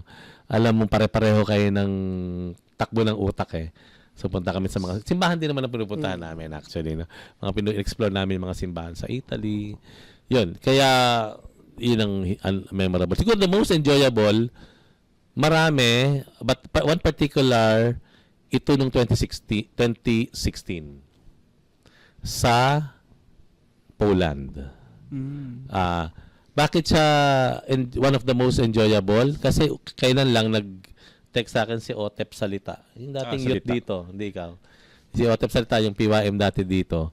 Nag-aano ng 10 years anniversary reunion kasi 2016 So magre-reunion ngayon, baka dito, kung dito gagawin, Yun ang masaya kasi nga, ang Poland kasi parang Pilipinas din kasi. Ang ugali, no? Ang kultura. Maano sila sa simbahan, talagang yung pamilya nila, medyo malapit yung kultura. Tapos yung grupong iyon, napaka-talented, mga nagsasayaw, kaya pag humalubilo sila doon sa mga iba't ibang lahi, kayang-kaya nila Sabi kong galing naman ito. So na-enjoy kong panoorin sila, no. Tapos nagtapos kami, nag-exit kami sa Roma. So naibiyahe ko yung mga bata from Poland to Austria hanggang umabot kami sa Roma. Sa Roma, nadala ko sila sa Vatican, sa loob ng St. Peter's Basilica. Nakita ko yung mga mukha nila kung paano sila lumuha. Dahil they cannot, unbelievable ba? Na one day, nakita lang sa loob na sila ng St. Peter's Basilica. Napapanood ko lang to. Di ba? Nakikita ko lang. Nagaluhaan sila. Yun naman ang konsuelo sa akin. Na makita ko yung mga bata na parang experiencing a time of their lives. Tsaka pag nakikita nila si Pope, gusto ko yun. Kahit ako nasa likod na. Kasi ilang World Youth Day na ako. Sa totoo lang po, hindi ako nakakalapit sa Pope. Bakit? Kasi kapag may ito yung dadaan si Pope, imbis na sa harapan ako, doon ako sa likod. Sige, doon kayo sa loob. Doon kayo. Doon kayo. Kasi gusto ko maranasan nila first hand Talagang dadaan sa harapan nila si Pope, titingin sa kanan. Ako nasa likod lang, gagano na lang. Yan dami nun And yung pala may sorpresa ang Panginoon. Ano yun? Noong 2015, nung bumisita siya rito, papal visit to St. Pope Francis. Akalain mo bang makakayakap ka pa si Pope Francis? Ito yung profile ni Profile Father. mo. Profile pic ko yan. Hindi ko tinatagal na yan. forever and ever. Amen na yun. Sana, Ayan, di ka sana all. Sana all. Ayan. Yun yung hindi ko magandang World Youth Day kasi lalawak yung pananaw ng bata. I mean, Kultura, Father. Makikita mo yung iba't ibang kultura. Yun ang maganda sa Pilipinas. Kasi ang maganda ngayon sa mga millennial, Gen Z, tsaka, ang maganda, hindi kagaya nung panahon ko, ang hirap lumabas ng bansa. Pag sumakay ka sa aeroplano, yaman mo na. Ngayon, ang dami ng way to get to other countries. Ang dami ng mga rates na baksak presyo, discounted, piso fare. Even yung mga visa, Father. Ako, I would encourage yung mga kabataan.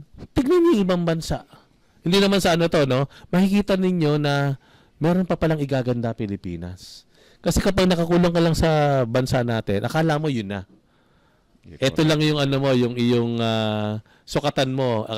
Pero nakita mo ibang bansa, wag nang malayo, doon lang neighboring countries natin. Makita mo, ay pwede palang mangarap pa, meron pa palang mas magaganda. So, the young people, yung mga kabataan, magsisimula silang gagandahan at tataasan pa yung pangarap nila. Hindi sila yung doon lang sa minimum. Hindi Kaya mas encourage you, mag-invest kayo. Kaya naman ng mga kabataan yan, nagpupunta na sila. Huwag mo lang malayo. Dito lang, Singapore, Thailand, Malaysia, mga neighboring, Vietnam. Neighboring country muna, Father. Ay, kita mo. Ayun. So, nalaman natin yung from the start, no? Sino si Father G, hanggang sa maging pari siya. From San Felipe Neri, Father. Sa Mandaluyong ito, Father, San tama ba? Felipe. Biglang ito na. Aba, bago pa mag San Felipe Neri, meron pang... Meron. Ala. Nandun pa lang ako sa ano. Napapasarap si Pat. Hindi kasi after ng di ba nung nandun ako 3 years ako sa Pasay. full time sa youth. Youth pala, Ano yan? youth. 2012 to 2015. 2015. 2015, nag-text na si Cardinal Tagle, na ating Si Archbishop Tagle at the naman. time.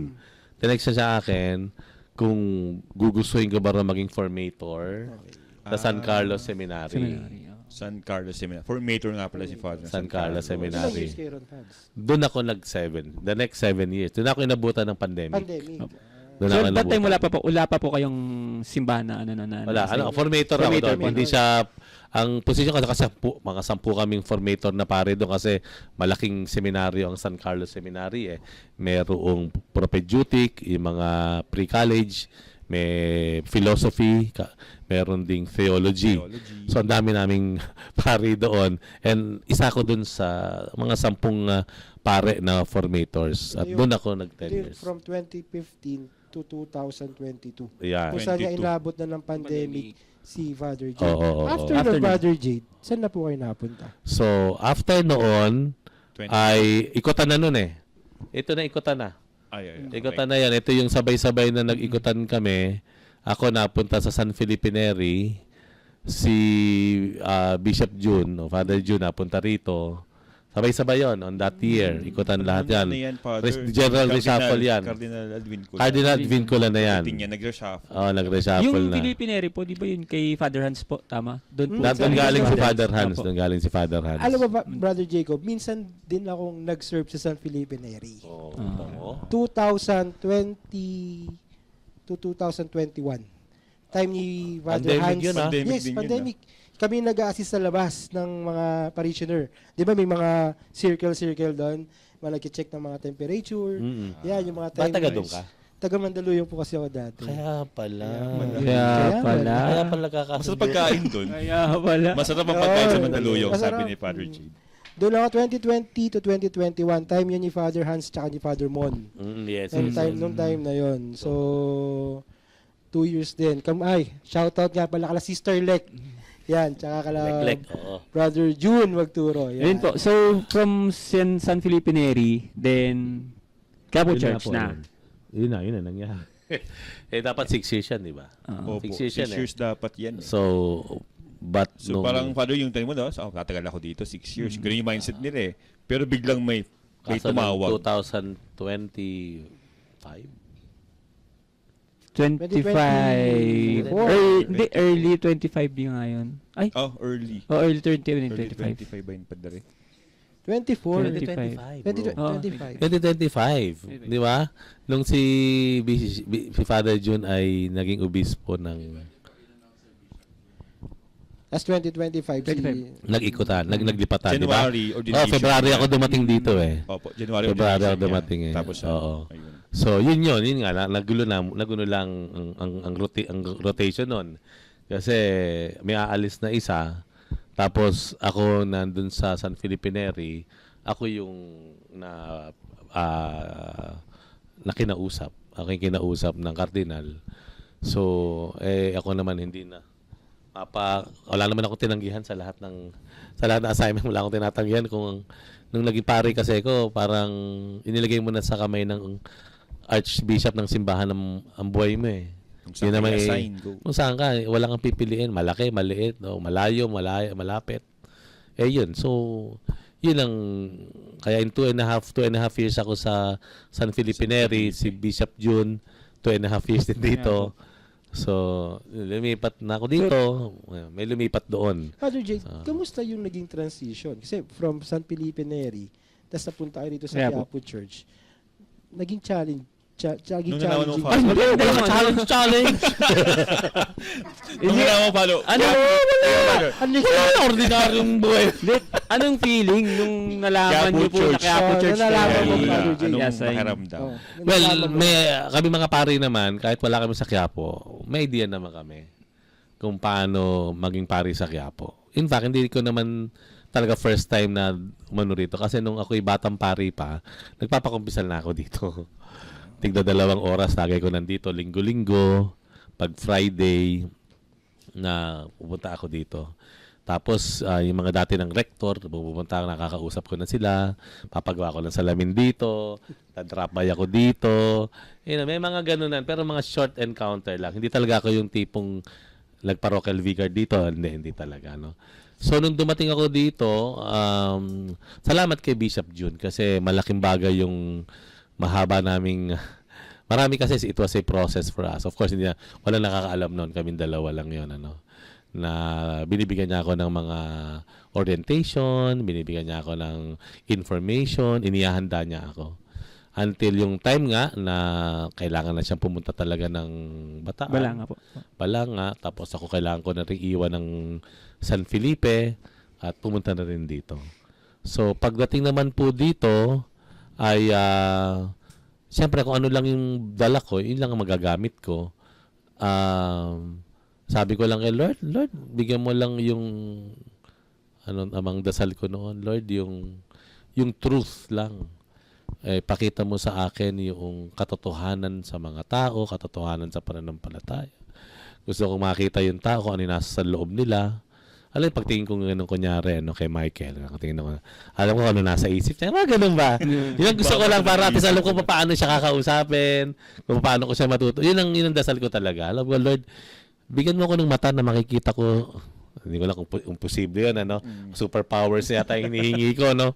Pero gusto ko lang makita pagtingin ko sa isang tao, kung ano yung nangyayari sa kanya, ano yung katotohanan, dun sa salita niya, even dun sa words niya, ano yung truth behind those words pagkausap ko. Para alam ko kung paano ako tutugon. Yun ang isa sa mga pangunahing dasal ko noon. At sinabi ko na rin nung aking nagmasa ko dito nung unang mas ko. Sabi ko, I feel small. Kasi parang ang laki-laki ng debosyon sa ating mahal na Pongong Nazareno. Parang nanliit yung napag-aralan ko. Alam mo yung gano'n. Hindi ko pa maipaliwanag talaga, no? How itong intense, how huge and massive yung devotion sa mahal na Pongong Nazareno. Kasi inamin ko na naman, hindi ko naman kailangan itago, hindi naman talaga ako deboto ng Nazareno before.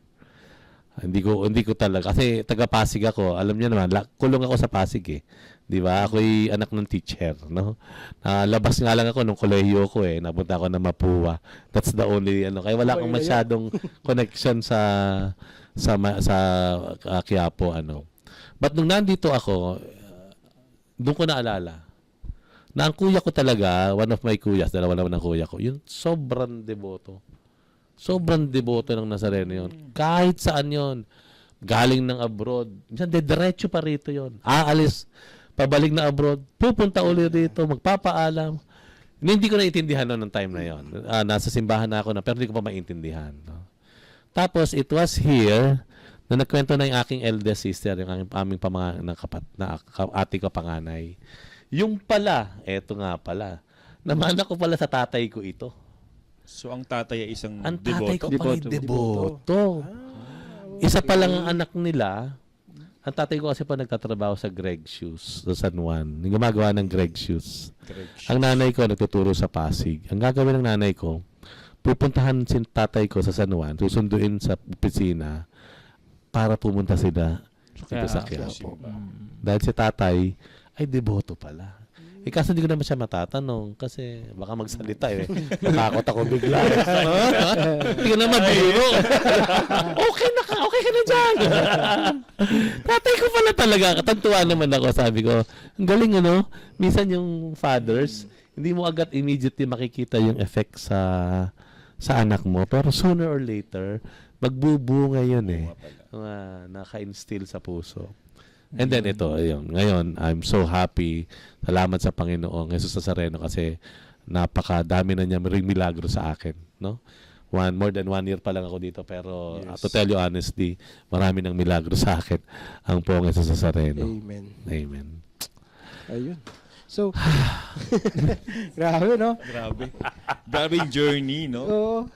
Mula sa pagiging isang pasaway na Kick out. dahil sa Jante, ngayon ay isa ng kura paroko ng Quiapo May Church. pag-asa pa. May pag-asa.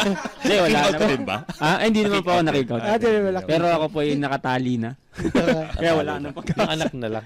Okay, Wala ka na- parehas tayo, yung mga anak Yung na lang anak na natin. lang, Ang oo. ating, Pero paano, kamusta po yung, ito na, sa Quiapo ka na, nakita mo na yung dami ng deboto, dami ng volunteers, at ng staff. Ano yung naisip mo? Naku, alam mo ba? Di ba? Kasi, like, sa akin, yung mga first, ano niya dito first night niya dito.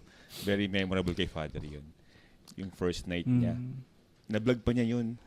Oh, Yung papanood kanyang ko yun. paglipat. Pati Oo, paglipat sa niya. kanyang- Napanood ko yun sa kanyang Facebook. Yung And, paano siya naghahakot dun sa San Felipe. Nakita ko yung huling tulog nila sa kwarto yun. Aray ko. Yung problema sa mga vlogger no? Wala ka na may tatago. Wala naman dapat itago anyway. Well, actually, hindi naman, kahit anong assignment, hindi pwedeng kaya-kayanin eh. Kasi lahat ng biyayahan ng Diyos eh. Amen. Hindi pwedeng kaya-kayanin eh. Lalo na kasi itong Quiapo, especially and uniquely Quiapo.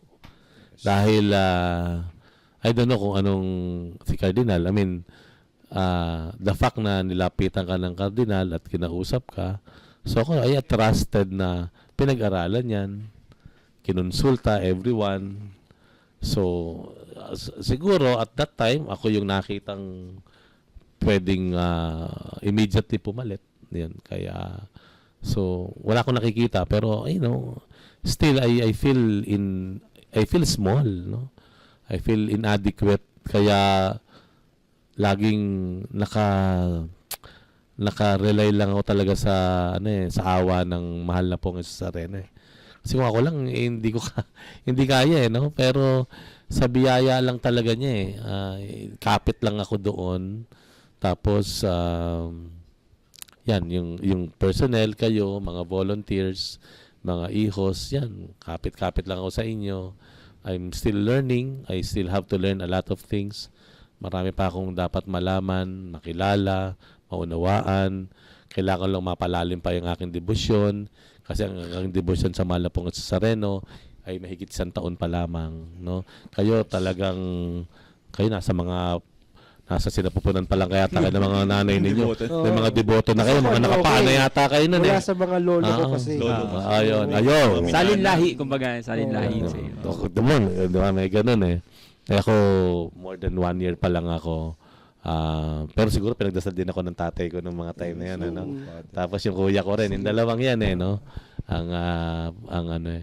Pero yun, ang sa akin sa ngayon, kung tatanungin niyo ako, ano pakiramdam ko, I'm so excited. Ayan. Sobrang excited ako sa Quiapo. Kasi alam niyo bakit? Ang napakadami ng potensyal ng simbahan ng Quiapo. Yes. Sobra. I agree. Sobra. Hindi pa natin nadidiscover. Hindi pa natin na-i-scrape ng kaunti yung dami ng potensyal ng simbahan ng Quiapo.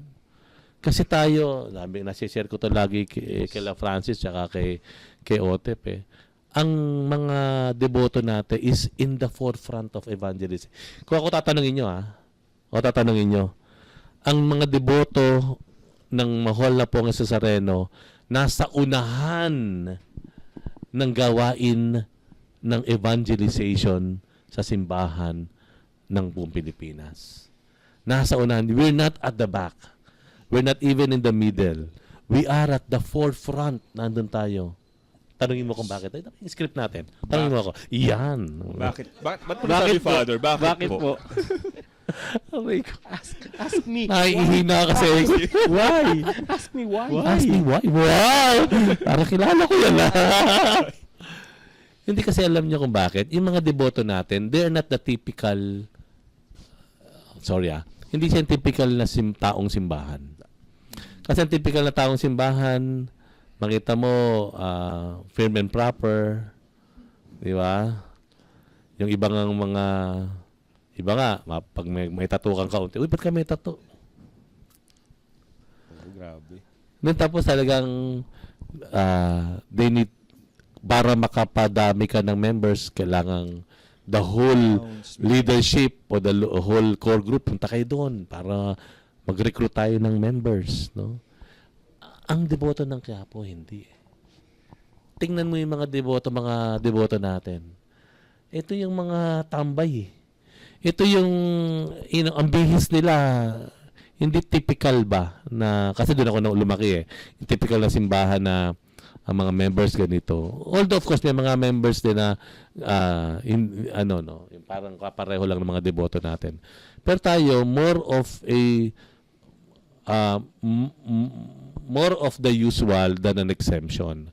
Ang usual na devoto ng Mahal na Pong Nazareno, mga brusko, mga lalaki, mga tipong parang tropa-tropa. Tama ba ako? Yun ang aking makikita mo sa mga kanto, sa mga, alam mo yun. Tapos ang nagre-recruit sa kanila, sila rin. Kapwa. Can you imagine? Di ba? Sila mismo, they're inviting others, sama kayo sa balangay namin. Yes. Meron tayong maglilingkod tayo sa Mahal na Pong Nazareno. Wow! Di ba? Sino gagawa nun basta-basta? Doon nakita ko lang yan sa mga deboto na Mahal na Pong Nazareno. Sobrang nasa unahan tayo. Kaya yun nga kaya ingatan natin at gamitin natin kung ano yung binibigay ng Pong Nazareno sa atin na pagkakataon, platform, kakayahan, avenue, strategy para maipagpatuloy ito. Kaya excited ako. Ang daming programang nasa utak ako. Hindi pa natin na-activate yung mga ministries. Darating yung time, yung mga ministries natin, dapat may council na kayo. You should be running the pastoral program of the parish of Quiapo Church. Di po ba? Ang dami-daming organization dito. Ang dami. Cluster ng Sorry po. Speaking of yung programs, yung kahit konti lang, any plans po para sa mga volunteers and mga nagsiserve po dito sa Quiapo? Ito lang ako, mas unahan ko na to, no? Ito. Kay Father, galing? Missionaryong Disipulo. Uy, damit mo. Isa yan sa mga unang pinroyekto ni Father J. Ang Missionaryong Disipulo. Kasi, Uy. Uy. Ayan. Diba? direct pakizoom. Hindi kasi yun oo, totoo yun. Parang before, yung pagdating ni Father J sa Quiapo Church, kasi makakausap ko siya, ang lawak ng dream para sa mga volunteers na parang lagi niya binabanggit sa amin, empower the volunteers. Empower them. Kaya, yung hindi lang maging deboto, kundi maging isang misyonaryo. Yun yung lagi niya binabanggit. Kaya, Father, ano bang nasa likod nitong, ba't ano na-inspire sa missionaryong disipulo? Na umabot sa t-shirt. Missionaryong disipulo shirt. Hindi, yan naman ay panawagan ng simbahan for some time. Ang panawagan ng buong simbahan sa buong mundo ay para sa mga Katoliko maging missionary disciple. Mission, disciple. Missionary, disciple. Hindi lang tayo disciple. Kasi pag sinabing disciple, tagasunod. Tagasunod. Sumusunod ka lang. Sumasama ka kay Lord sa kanyang pagkain, pagtulog, pag-break ng bread, pangangaral. Disipulo ka lang. Sumasama ka lang. Pero pag missionary ka na, ibig sabihin, halos nasa forefront ka na. Gumagawa ka na. Hindi ka lang sumusunod, ikaw mismo may inisyatibo na, ikaw ay nasa forefront na, ikaw ay actor na. Hindi ka lang listener, kung hindi ikaw na gumagawa. Kaya yung dalawang yan magandang pagsamahin. Na tayo ay tagasunod ni Jesus Nazareno, at the same time, tayo ay mga apostles or missionary. Kasi pag tinanggal mo ang mission, ano sabi natin? pag tinanggal mo ang mission sa atin, mamamatay tayo. The church will die Yes. if the church will not engage in mission. Hindi po pwedeng hindi pwedeng tanggap lang tayo ng tanggap. Hindi pwedeng tanggap lang ng tanggap, 'di ba? Yung di ba? Dead Sea. Kasi 'di ba may dalawang two bodies of water sa Israel? Sea of Galilee at saka Dead Sea. Dalawa 'yan. Sea of Galilee, diyan lagi nang mamangka si Jesus, nangingista yung kanyang mga alagad. Tama po, no? Ang kwento noon, ano? Ano pagkakaiba ng dalawa? Pagkakaiba ng dalawa, yung Dead Sea patay na, walang nabubuhay na isda doon. Tapos napakaalat noon. Hopefully makapunta tayo doon sa Holy Land pag umano na. Walang lumulubog doon na tao kasi Lulutan mataas ka masyado talaga, oo. Kabaligtaran yan ng Sea of Galilee. Ang Sea of Galilee napakaganda naman. Talagang ganda ng tubig, ang mga ang isda napakadami doon kumakain ng sarap, no, nandun. Ano pagkakaiba ng dalawa? Pagkakaiba ng dalawa, yung Sea of Galilee, mayroon siyang ilog na nilalabasan ng tubig ng lawa ng Galilea at yung ilog na yon papunta sa Dead Sea. Yung Dead Sea ang sumasalo lahat ng nanggagaling sa Sea of Galilee. Pero may problema, bakit patay ang Dead Sea by the name itself? Walang nabubuhay. Bakit? Kasi wala siyang binibigyan. Walang lumalabas sa Dead Sea. Tanggap lang siya ng tanggap. Tanggap lang ng tanggap na nanggagaling sa tubig ng Sea of Galilee. Wala siyang binibigyan. So, because hindi siya nagbibigay, he is dying a natural death. Ngayon nga, current situation actually ngayon, may pagbago ngayon na kumikitid na yung tubig, yung ilog na nagko-connect sa Sea of Galilee at Dead Sea, actually yung iba doon ay natutuyo na. So halos wala na rin napupunta dito. Halos na wala na pumapasok, wala pa nabibigay, ganun. Yun yung kasi yan sa global warming naman kasi hindi naman tayo pupunta sa usapan na yan. Kasama ba dito yan? Global warming, laudato si. Hindi mo na, wala. Baka lang gusto nyo lang Marami pa tayong episode na pag-uusapan yan, Pads. Yan, okay. So, ayun na, yung mga plano. Yun, isa na nga yan, yung so, misyonerong disipulo. Na dapat naman tayong lahat ng mga deboto maging misyonerong disipulo. Sorry. Ang pangarap ko lang, ang wish ko lang na masimulan natin, yun nga yung empowerment of the lay, of your volunteers. Kasi advantage sa Quiapo, marami tayong personnel. So kahit nasa trabaho yung mga volunteers, may nagmatrabaho during daytime. Kasi mayroong personnel, no? Pero ang downside noon, yung mga volunteers naman natin ay hindi nabibigyan ng pagkakataon to take lead roles, to take bigger responsibilities kasi may personnel naman May staff naman nagagawa ang totoo niya, napakalaki nung mission natin, kailangan lahat gagawa Kaya sa mga pangarap ko talaga, itong mga organizations natin from liturgical celebration, ministries to the service ministry, kung ano pang mga ministry meron dito, mga Marian organizations, mga men, men of society, BEC. Kayo mga volunteers, take the lead. Kayo manguna ng pastoral program ng simbahan ng Quiapo. Kasi ang magandang opportunity ang context ng Quiapo to grow in our leadership, to grow in our ministry, to grow in our character. Sana mangyari iyon, one of these days magkakaroon kanyari Parish Pastoral Council. Wala nga tayong Parish Pastoral Council dito.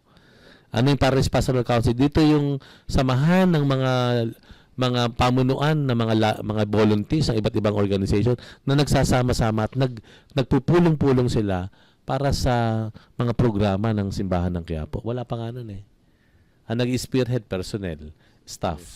Sayang, it could have been yung mga church volunteers natin and church workers. So sa sobrang dami nga ng mga volunteer natin dito sa Quiapo Church, tulad yung sabi ni Father Jade, no? Yung empowering. No, bawat isa sa atin, yung lalo na may mga potensyal, mas lalo pang mailabas dito sa ating pagbimisyon dito sa ating simbahan. Yun. Ayun nga. Father, syempre, last time nasubukan nyo na yung taslasyon, ano? Yung Nung una, Nazareno, last first time. January, Pero first time yung yun. unang First time. pagkakataon si Father Jed, full talaga na ma-handle niya ang taslasyon. Na talagang mafu-full, lahat ng planning masaksihan niya. As early as July, nagsisimula na ang planning. Nagkapahapyaw na po ang Quiapo Church, ano? Ang Quiapo Church. Ano po yung mga aabangan natin ngayon for the Nazareno 2027? Yung mga pahapyaw lang.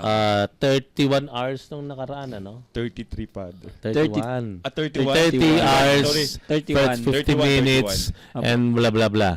Round up to the nearest hour, 31 hours. 31. Next 2027 po, Abangan nyo to. 31 minutes. Ang bilis. Grabe yun, ha? Joke lang po! Joke! Baka biglang magplano-plano kayo dyan, ha? Hindi. Walang makapagsasabi doon sa may haba o maiksi eh. Ako, hindi ako maglalagay ng number of hours. Hindi eh. Ang akin lang, maging ligtas, walang masaktan, walang mawalan ng tatay, walang mawalan ng kuya, walang mawalan ng anak. Kasi kailanman hindi naging kagulooban ng Panginoon yan. Ano? Kung gaano talaga dadalhin, kung gaano kahaba dadalhin ng Espiritu Santo ang haba ng traslasyon, then let it be. Basta walang lang masasaktan. Yun ang sa akin po. Yun. And isa pa dyan, may bago. Sabihin ko na ba ngayon yun? Go, Pads! Meron tayong nihanda para lalong maging maayos yung ating prosesyon. Magkakaroon tayo ng Juan Bautista dyan. Yan. Bababa ang si St. John the Baptist. At siya magsasabing, prepare the way of the Lord. Ihanda ang daraanan ng Panginoon. Ayan. Meron tayong mga, well, nasa planning pa lang naman. Nothing really definite. Mag-a-assess pa rin tayo, evaluation of kung ano nangyari noong nakaraang translasyon, and magpaplano uli. Sama-sama yan. Walang nakakaalam na isa, dalawa. Walang magaling na isa o dalawa. Dapat yan, yung sama-samang pagtutulungan, pagbabahaginan ng mga ideya para sa isang banal, maayos, ligtas na selebrasyon. na pagdiriwang ng ating traslasyon o Nazareno. So imagine, ilang months na lang, ilang tulog na lang, katulad ng pinag-uusapan natin kanina. Na lang, Hindi natin namalayan, 200. December. Tapos, 150. pero mabilis na yun, di ba? Countdown na agad. Mabilis na siya lilipas, di ba? So yun po, Father, any message po sa mga kapwa natin deboto na nakikinig at nakasubaybay po ngayon sa atin? Diyan pala sila. Oo, yan pala ngayon. Grabe sarap ng kwentuhan. Oo nga, no? Kwentuhan Oras si na ba? Father. May BEC mas pa ba ako? Ulan pa ba? Okay. Siguro yun. Kasi nga yung ating usapan ngayon umikot sa bukasyon ko eh. Parang kalahati ng ating kwentuhan tungkol sa bukasyon eh, di ba? So parang gusto ko mag-iwan ng a little message tungkol sa bukasyon in general, no? Ang talagang pinakamataas na tawag sa atin, higit sa pagtawag sa pagiging pare, madre, higit sa pagtawag sa pag-aasawa o pagpapamilya o pagiging single, ang pinakamataas na tawag talaga sa atin, higit sa mga yan, ay yung tawag na tayo ay maging mabuting tao. Yun eh. To become holy as we should, no? Yun po yun. Ibig sabihin, kung may asawa ka, be a holy person bilang isang married na tao, no? Kung ikaw ay single forever, o kaya single muna, be a very good person. Magpakabuti ka, magpakabanal ka. At sa amin naman, mga relihiyoso, pare o madre, let us be a good pare o madre. Let us be holy as we should be. Yung ganoon, ano. Yun ay higit sa tawag sa bukasyon ng pagpapare pag-aasawa. Yun importante yun. And if that is so, then lahat this invitation, this call is for all. Kapag ganun ang tawag ng Diyos, para sa lahat yan. Yan siguro. Let's be holy. Amen. Amen. Amen. So mga kadiboto, bitin ba kayo? Hindi. Mukhang mabitin ng ating guest sa ating episode na to. At bago matapos, Start pa nga lang ako. Ngayon pa lang ako nag-iinit. kukuha lang ako ng kodigo. Kodigo, tungkol Yes. sa... okay. Ito mga Hindi kadiboto. natin kailangan palagpasin Wait to. lang, oo. Since ito ang ating final episode sa season 1, medyo may konti tayong fast talk Yes. with Yes. Father May nakita Jay. ko kanina doon lumabas. Biglang binura. Kasalanan. Kasalanan. Huli kayo. Ayan. Naghanda ako. Meron tayong kaunting... Fast talk, ha? Fast talk. Parang yan. Lights Kailangan on, lights on. Sige. Mga Jacob. Lights. Ano mo lang? Salitan. salitan. Mga 30 minutes lang Fast po ito. talk. Fast talk. Kuha mo lang yung tamas. Matitry ng utak ko niyan, ha?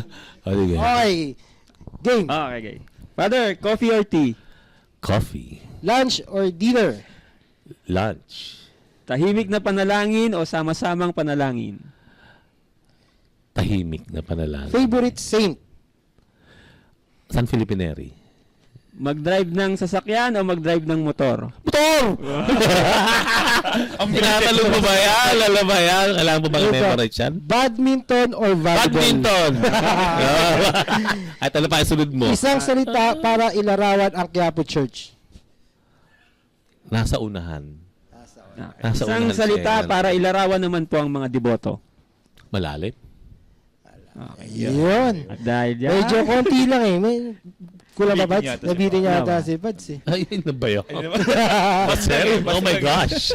Maraming salamat sa inyo. Maraming Thank you, salamat. Thank you, Yan ang, thank nasabi ko na kay Otebe, gusto kami makikitang kayo, kay Francis. Gusto ko nakikita kayong working kasi we have to discover, ang dami natin dapat ma-discovering mga volunteers, ihos, deboto, ng Quiapo. Ang daming magagaling sa inyo. Kailangan lang talagang mabigyan ng stage. Mabigyan ng opportunity.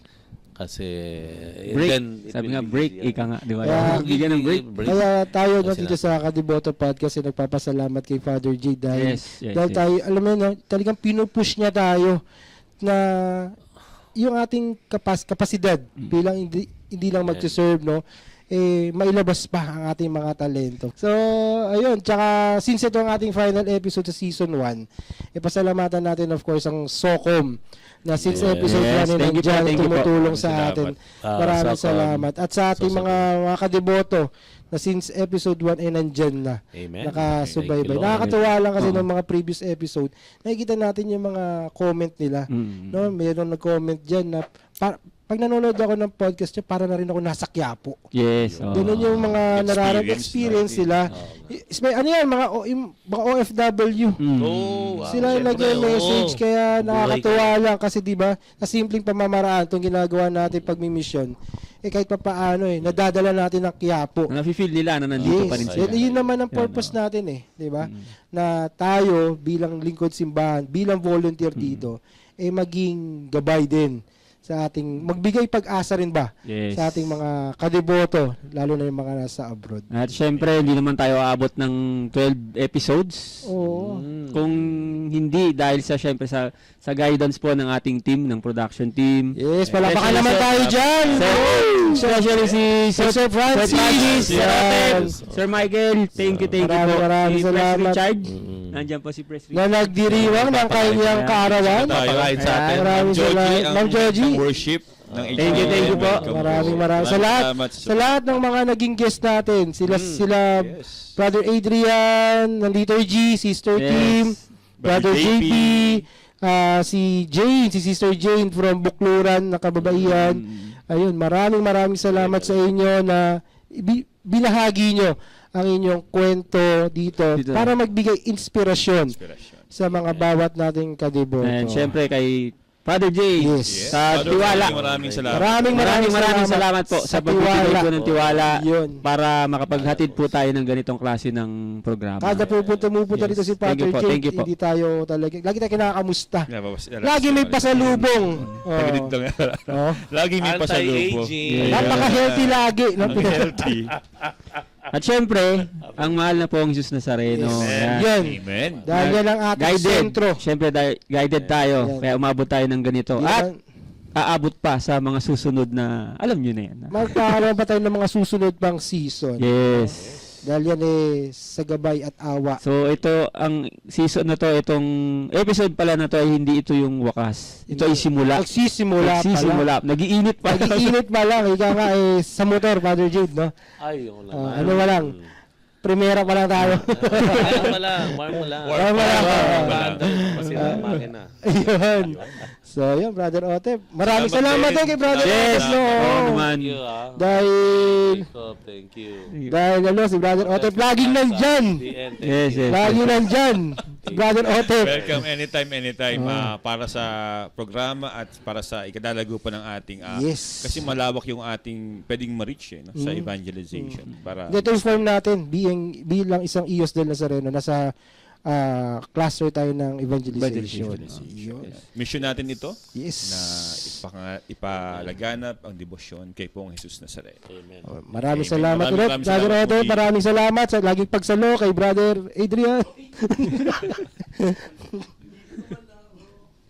So, okay, mga kadiboto, this has been Kadiboto Podcast kung saan ang usapan ay tungkol sa buhay at pananampalataya. This is your host po, Brother Jacob. At ako naman po si Brother Otep.